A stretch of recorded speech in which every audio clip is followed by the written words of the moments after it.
Kuala Lumpur, capital of the Federation of Malaya, which 4 years ago became an independent member of the Commonwealth. Half its people are Chinese, half Malays. They live in the center of Southeast Asia. Since the end of the war in Korea, Indochina and Malaya, things have been quiet.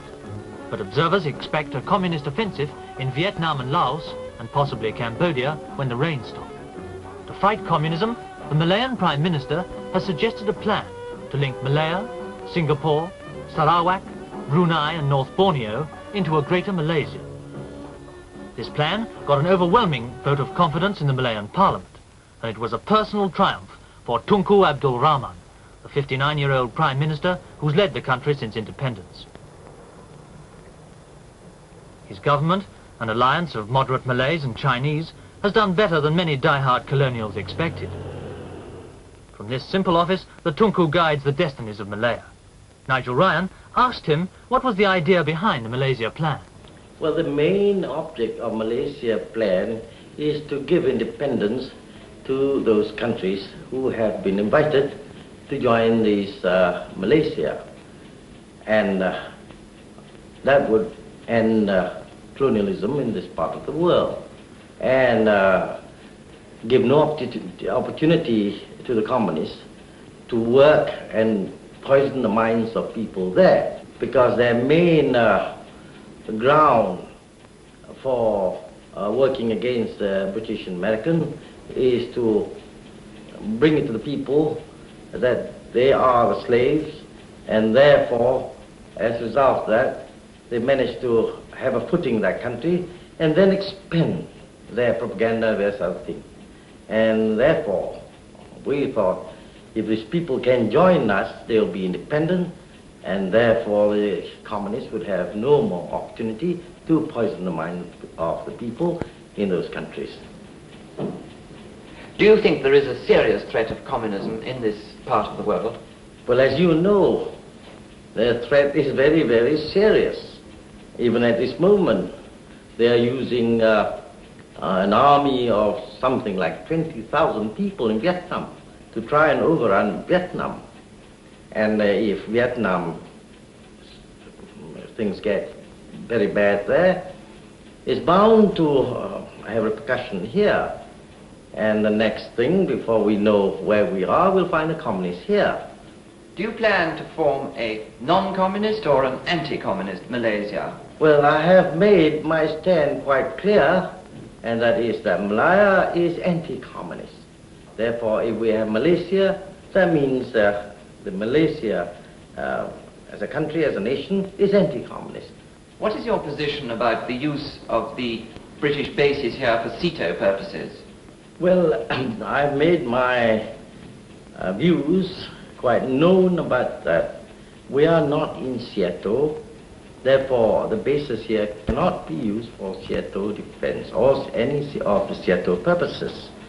We, Malaya and Britain, have a defense treaty by which the bases here can be used for Commonwealth defense purposes. That means for Commonwealth purposes, but not for CETO. So why do you feel CETO is out of date? In the first place, CETO is supposed to be a defense pact between the countries of Southeast Asia.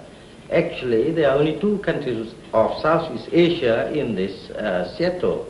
These are Thailand and Philippines. Secondly, by having this organization, you're putting the communists on guard. And so whatever plan you have, you can take for granted the communists is bound to know about it.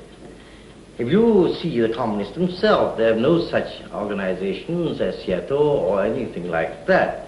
They have a strong understanding among the communist country to work together for the benefit of the communist nations. And I think the same thing can be done with regard to countries within the Western Bloc. So what are you hoping to gain from your visit to London? Well, there's a lot to be gained because, as you know, Britain is the ruler of these territories like Singapore and the Borneo territories. And before Malaysia can come into being, it must naturally have the understanding, the goodwill, and the agreement of Great Britain to pass the sovereignty over these territories to themselves and to join us afterwards. And that's the idea of going to London to have a talk with the British Prime Minister and the other ministers of the British Cabinet. And my hope is that we don't want to grope about in the dark because we know what has to be done in respect to those territories. If they are going to be given independence, then the only country that can say so will be Britain, Great Britain. And supposing the British government takes the line that the Borneo territories just aren't yet ready for independence because they don't have a civil service structure to run the country? If they take that line, I think they'll be making a very big mistake because they took the same line with us.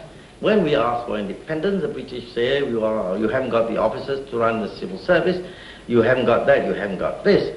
But as I told the British, once we got independence, that will be our business, not theirs. And finally, as you realize, after they have given us independence, we beat the communists in no time. And now we are running the country as well as you could expect it to be run.